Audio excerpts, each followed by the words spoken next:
নমস্কার বন্ধুরা, GS forum চ্যানেলে আপনাদের সবাইকে স্বাগত জানাই। আজ পর্যন্ত এটা হয়ে এসছে যে সরকারি কোনো একটা চাকরির যে ফর্ম বেরোয় সেই ফর্মে কিন্তু একটা ন্যূনতম যোগ্যতা মেনশন থাকে। মাধ্যমিক যদি মেনশন থাকে, কেউ যদি উচ্চ মাধ্যমিক করে থাকে বা কেউ যদি গ্র্যাজুয়েশনও করে থাকে, তাহলে সে ওই ফর্মটা অ্যাপ্লাই করতে পারে এবং পরবর্তীকালে সে যদি চাকরিও পেয়ে যায় তাহলে তার চাকরিটা ভ্যালিড থাকে। কিন্তু আজকে সুপ্রিম কোর্ট এমন একটা ঐতিহাসিক রায় দিয়েছে, যে রায় শোনার পরে আপনি রীতিমতো অবাক হয়ে যাবেন। কারণ সুপ্রিম কোর্ট বলেছে যে কোনো একটা সরকারি চাকরির আবেদনে যে ন্যূনতম যোগ্যতা চাওয়া হয়েছে তার থেকে যদি আপনার বেশি যোগ্যতা থাকে তাহলে আপনার চাকরিটা বাতিল হতে পারে। খুব গুরুত্বপূর্ণ একটা স্টেটমেন্ট। এবং এই যে কেস, এই কেসে এমন এই পর্যবেক্ষণ সুপ্রিম কোর্টে এসেছে যেটা পুরো দেশকে তোলপাড় করে দিচ্ছে। ডিটেলসে বোঝার চেষ্টা করব এই কেসে অ্যাকচুয়ালি কি হয়েছিল, কেন সুপ্রিম কোর্ট এই কথাটা বলল যে ন্যূনতম যোগ্যতা যেটা রয়েছে সেই যোগ্যতাই শুধুমাত্র কোয়ালিফাই হিসেবে হবে। কারোর যদি তার থেকে বেশি যোগ্যতা থাকে তাহলে সেই চাকরিতে বহাল থাকতে পারবে না। দেখুন, অ্যাকচুয়ালি সুপ্রিম কোর্ট বড় রায় যেটা দিয়েছে সেটা হলো, যদি বেশি শিক্ষাগত যোগ্যতা থাকলে তাহলে কম যোগ্যতার চাকরিতে কিন্তু নিয়োগ কোনোভাবেই সম্ভব নয়। অর্থাৎ কারুর যদি বেশি শিক্ষাগত যোগ্যতা থাকে, মানে পিএইচডি করে রেখেছে বা গ্র্যাজুয়েশন করে রেখেছে বা এমএসসি করে রেখেছে বা এমবিএ করে রেখেছে, এই ধরনের যোগ্যতা যদি থাকে তাহলে সে মাধ্যমিক পাশের কোনো চাকরির জন্য আবেদনের যোগ্য হবে না।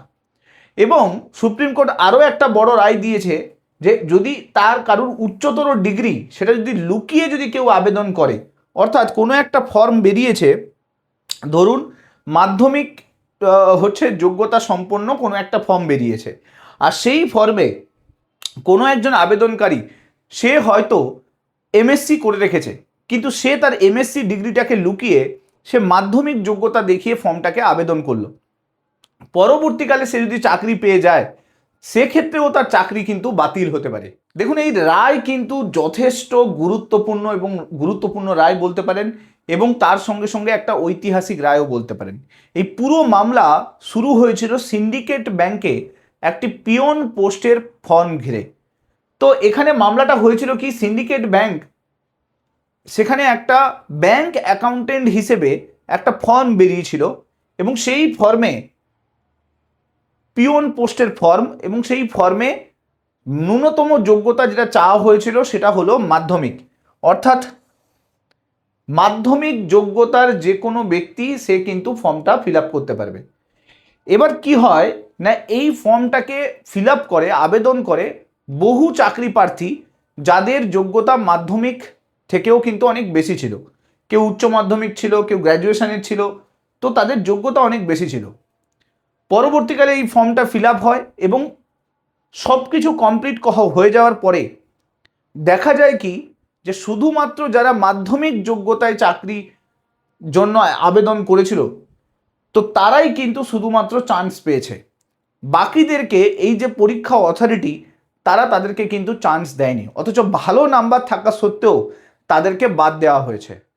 তো যারা বেশি যোগ্যতা সম্পন্ন আবেদনকারী ছিল তারা এই পুরো বিষয়টা হাইকোর্টে গিয়ে মামলা করে এবং হাইকোর্ট এই পুরো বিষয়টা দেখার পরে, পর্যবেক্ষণের পরে, পুরো রিক্রুটমেন্ট যে অথরিটি আছে তাকে নির্দেশ দেয় যে এই সমস্ত যারা বেশি যোগ্যতা সম্পন্ন ব্যক্তি আছে তাদেরকে যাতে সুযোগ করে দেওয়া হয় এবং প্যানেলটা, আগের যে প্যানেলটা সেটাকে ক্যান্সেল করে দেওয়া হয়।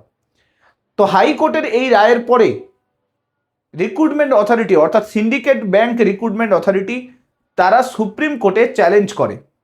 সিন্ডিকেট ব্যাংক অথরিটির বক্তব্য এটাই ছিল, এই যে চাকরি, এই চাকরিটা যারা মাধ্যমিক যোগ্যতা সম্পন্ন ব্যক্তি আছে তারাই ভালো করতে পারবে, তাই জন্য নোটিফিকেশানে শুধুমাত্র বলা হয়েছিল যে মাধ্যমিক যোগ্যতা সম্পন্ন ব্যক্তিরাই চান্স পাবে।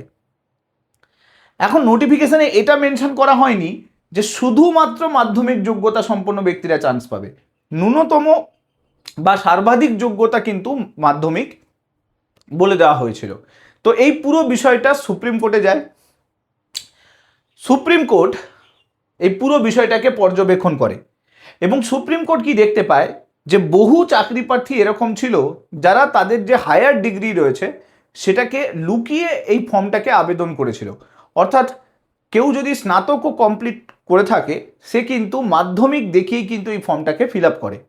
এবং সুপ্রিম কোর্ট এই পুরো বিষয়টা পর্যবেক্ষণ করার পরে সুপ্রিম কোর্ট বলে যে উচ্চতর শিক্ষাগত যোগ্যতার তথ্য গোপন করে কম যোগ্যতার পদে আবেদন করা এটা নিয়োগের কিন্তু একটা নিয়ম ভঙ্গ হচ্ছে এবং অন্য প্রার্থীদের প্রতি একটা অবিচার করা হচ্ছে। সুপ্রিম কোর্টের বক্তব্য যেটা, যে যদি এরকম হয় তাহলে ভবিষ্যতে তো দেখা যাবে যে যে কোনো চাকরির জন্য স্নাতক স্তরে সবাই এসে ফর্ম ফিল আপ করবে, যারা পিএইচডি করে রেখেছে তারাও ফর্ম ফিল আপ করবে। তো এর ফলে যারা মাধ্যমিক বা 8 পাস সার্টিফিকেট সম্পন্ন ব্যক্তি রয়েছেন তারা তো ভবিষ্যতে কোনো চাকরির জন্য সুযোগই পাবেন না। এটা সুপ্রিম কোর্টের বড় পর্যবেক্ষণ থাকে। কিন্তু প্রশ্ন হলো যে বর্তমানে চাকরি হচ্ছে কোথায়, চাকরির ফর্ম কতটুকু বেরোচ্ছে। কিছুদিন আগে পশ্চিমবঙ্গের কথা আমি বলি, পশ্চিমবঙ্গের মেডিকেল কলেজে ডোম পদের জন্য আবেদন বেরিয়েছিল, আর সেই ডোম পদে আবেদনের জন্য প্রায় লক্ষাধিক পিএইচডি পরীক্ষার্থী, চাকরি প্রার্থী বলতে পারেন, তারা আবেদন করেছিল। এবং সেখানে দেখা যায় যে পরবর্তীকালে তাদের পরীক্ষা নেওয়া হয়, তারপরে চাকরি দেওয়া হয়। এখন এই যে হায়ার ডিগ্রি সম্পন্ন ব্যক্তিরা পরবর্তীকালে চাকরির জন্য আবেদন করছে, তারা জেনে বুঝে করছে না, তারা বাধ্য হয়ে করছে। তাদের কাছে অপশান নেই, কারণ রাজ্য সরকারের তৈরি করা যে চাকরির নীতি, সেই পলিসি কিন্তু ঠিকঠাক নয়। চাকরির ফর্মই বেরোয় না, আর যতটুকু ফর্ম বেরোয় সেখানে আবার করাপশান, দুর্নীতি, প্রচুর পরিমাণে হচ্ছে নিয়ম ভঙ্গের অভিযোগ আসে এবং পরবর্তীকালে কোর্ট কেস, এই সমস্ত কিছু চলতে চলতে বয়স পেরিয়ে যায়। তো এখন যদি যে ফর্মই বেরোবে সেখানে সবাই অ্যাপ্লাই করবে। যাই হোক, এই পুরো বিষয়টার ওপরে সুপ্রিম কোর্ট পর্যবেক্ষণ দেয় যে এটা করা ঠিক নয়।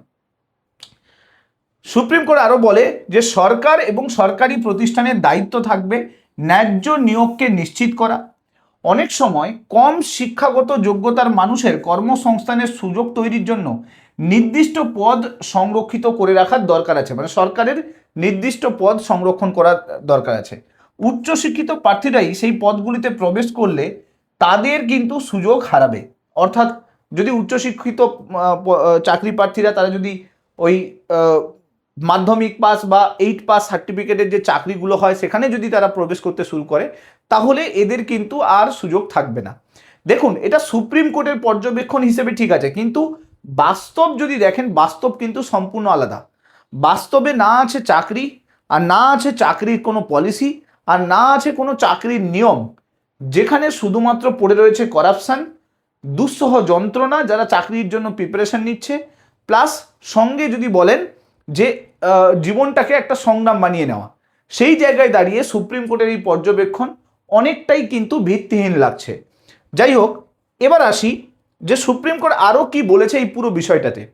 সুপ্রিম কোর্টের স্পষ্ট নির্দেশ হচ্ছে যে যখনই যে নোটিফিকেশান বেরোয় না কেন, সেই নোটিফিকেশানে যে রুলস বলা থাকবে সেই রুলস কঠোরভাবে কিন্তু পালন করতে হবে। অর্থাৎ সেখানে যদি বলা থাকে যে মাধ্যমিক পর্যন্ত ম্যাক্সিমাম যারা ক্যান্ডিডেট তারা অ্যাপ্লাই করতে পারবে, তো সেখানে মাধ্যমিকই অ্যাপ্লাই করতে পারবে, সেখানে উচ্চ মাধ্যমিক বা স্নাতক যারা রয়েছে তারা অ্যাপ্লাই করতে পারবে না। তো সেই ক্ষেত্রে সুপ্রিম কোর্টের বড় নির্দেশিকা, পরবর্তীকালে কোনো যদি ফর্ম বেরোয় তাহলে রাজ্য এবং রিক্রুটমেন্ট অথরিটিকে প্রপার নির্দেশিকা দিয়ে ফর্ম বের করতে হবে। যদি তা না হয় তাহলে যে কোনো সময় এই নিয়োগ প্রক্রিয়া আইনগতভাবে অবৈধ বলে প্রমাণিত হবে। যাই হোক, সুপ্রিম কোর্ট বড় স্টেটমেন্ট দেয় এবং এই জাজমেন্ট বলতে পারেন ভবিষ্যতের পরবর্তীকালে যে সমস্ত চাকরি প্রার্থীরা আছে তাদের জন্য খুবই গুরুত্বপূর্ণ, এবং ভবিষ্যতে চাকরি রিলেটেড যে সমস্ত কেস আসবে এই কেসেরই কিন্তু বারবার কিন্তু কথা আসবে। সুপ্রিম কোর্ট জাজমেন্ট দেয় যদি কোনো চাকরির বিজ্ঞপ্তিতে বলা থাকে পদটি শুধুমাত্র নির্দিষ্ট বা কম শিক্ষাগত যোগ্যতা সম্পন্ন প্রার্থীদের জন্য, তাহলে বেশি শিক্ষাগত যোগ্যতা সম্পন্ন ব্যক্তি সেই পদে নিয়োগের দাবি করতে পারবে না। বুঝতেই পারছেন কত বড় একটা সমস্যা। এখন ভবিষ্যতে কি হবে, এই সমস্ত রিক্রুটমেন্ট অথরিটি তারা যখন চাইবে যে স্যালারি আমাদেরকে কম দিতে হোক, বেতন আমাদেরকে কম দিতে হোক, পেনশন আমাদেরকে কম দিতে হোক, যদি আমরা দেখি ইনসেন্টিভ আমাদেরকে কম দিতে হোক, তো তারা চেষ্টা করবে যে যদি এই নিয়ম কার্যকর হয়ে যায় তাহলে তারা চেষ্টা করবে বেশি যোগ্যতা সম্পন্ন ব্যক্তিদেরকে তারা পদে নেবেই না। কারণ বর্তমান সময়ের পরিপ্রেক্ষিতে এই সমস্ত রাজ্য সরকার থেকে শুরু করে প্রাইভেট এজেন্সিগুলো সবাই কিন্তু এই চিন্তাভাবনাতেই থাকে যাতে কম বেতনের চাকরিতে বেশি পরিমাণে খাটিয়ে নেওয়া যায়। তো সেই ক্ষেত্রে দাঁড়িয়ে তারা মিনিমাম যোগ্যতা সম্পন্ন ব্যক্তিদেরকে কম বেতন দিয়ে এই রুলস ফলো করিয়ে কিন্তু চাকরির জন্য আহ্বান করবে, চাকরির জন্য ফর্ম বের করবে। তো তাতে পরবর্তীকালে ভবিষ্যতে এই পুরো চাকরির নিয়মে কিন্তু একটা বড় বদল কিন্তু আসতে চলেছে। এখন দেখুন, এই কেসের বেসিসে সুপ্রিম কোর্ট এই জাজমেন্ট দিয়েছে। এখন এই জাজমেন্ট পরবর্তীকালে কোন জায়গায় দাঁড়ায় সেটা দেখার বিষয় আছে। এই জাজমেন্টটাকে নিয়ে আরও কি হয়, নতুন করে সুপ্রিম কোর্ট কি জাজমেন্ট দেয় সেগুলোর ব্যাপার আছে। যাই প্রসিডিওর হোক না কেন, অনেক বড় একটা জাজমেন্ট বলতে পারেন, কারণ এখানে স্পষ্ট বার্তা পরবর্তীকালে সমস্ত রিক্রুটমেন্ট অথরিটির কাছে থাকবে যে নোটিফিকেশনে যা নির্দেশিকা থাকবে সেই নির্দেশিকা অনুযায়ী স্টুডেন্টরা ফর্ম ফিল আপ করবে এবং সেই নির্দেশিকা অনুযায়ী কিন্তু পরবর্তীকালে চাকরির সমস্ত কিছু প্রসিডিওর কমপ্লিট হবে। এবং আরও একটা বড় বিষয় যেটা উঠে এলো সেটা হচ্ছে ফর্ম ফিল আপ বা আবেদন করার সময় কোনোভাবে নিজের যোগ্যতা আপনি লুকিয়ে রাখবেন না বা হাইড করা যাবে না, কারণ তাতে কি হবে, তাতে পরবর্তীকালে আপনার নিয়োগটা কিন্তু বাতিল হতে পারে। সো আশা করছি ব্যাপারটা বুঝতে পারলেন। ভিডিওটা ভালো লাগলে মাস্ট লাইক করে দেবেন, চ্যানেলটাতে নতুন হয়ে থাকলে সাবস্ক্রাইব করে নেবেন এবং মাস্ট এই ভিডিওটাকে শেয়ার করতে ভুলবেন না। Thank you so much. Next ভিডিওতে আপনার সঙ্গে আবার দেখা হচ্ছে। Till then, bye by.